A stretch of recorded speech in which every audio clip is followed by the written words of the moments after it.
አብይ ጾምንና በገናን ምንድነው ያገናኘው የሚለውን እስኪ የተወሰነ ሐሳብ አጋራ በገናንና አብይ ጾምን የሚያገናኛቸው ያው አብይ ጾም ወደ እግዚአብሔር አምላክ የምንቀርብበት ሲሆን ራሳችንም እንድንመለከት የሚያደርገን ነው በዚህን ወቅት ከበሮና ጸናጽል አገልግሎት አይሰጡም በአብይ ጾም ምክንያት እነዚህ ምንድነው ወደ ደስታ የሚያመዙ ናቸው ነገር ግን በአብይ ጾም ብዙ አንደኛ የጌታችንን ህማሙን የምናስብበት ነው እና ሁለተኛም ራሳችንን የምንመለከትበት ስለሆነ ለዚህ ደግሞ በገና አንጀትን የሚያባባ ዜማን የሚያወጣው አውታሮቹ በተመቱ ሰዓት ደስታን ሳይሆን ሀዘንን ነው የሚያሰም ምንድነው እንዲሰማን የሚያደርገን ግጥሞቹንም ስንመለከት ራሳችንን እንድንመለከት የሚያደርጉ ናቸው ብዙሃኑ የበገና መዝሙሮች ስለዚህ አብይ ጾምና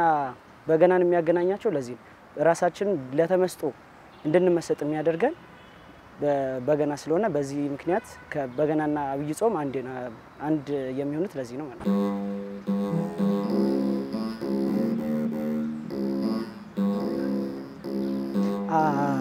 አንድ ቀን አለ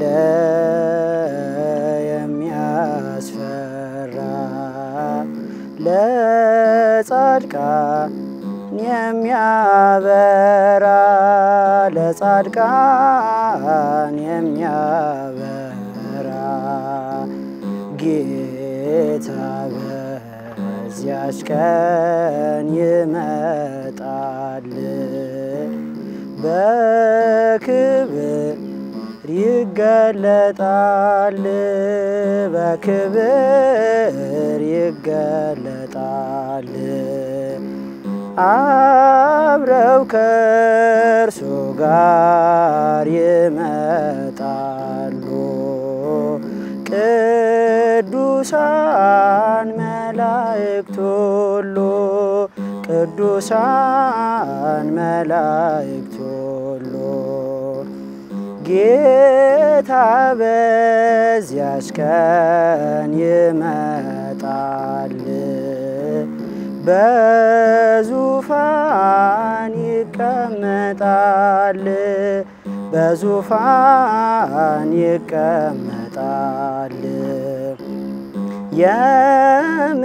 የምሕረት አዋጅ ይታወጃል ነፍስ ሁሉ ይጨነቃል ነፍስ ሁሉ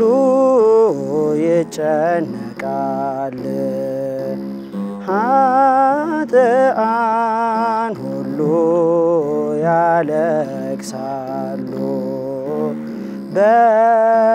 በግራው ይቆማሉ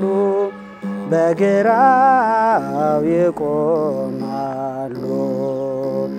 ቅዱስ ቃሉን ሰምተው ያመኑ የጸኑት በኪዳኑ የጸኑ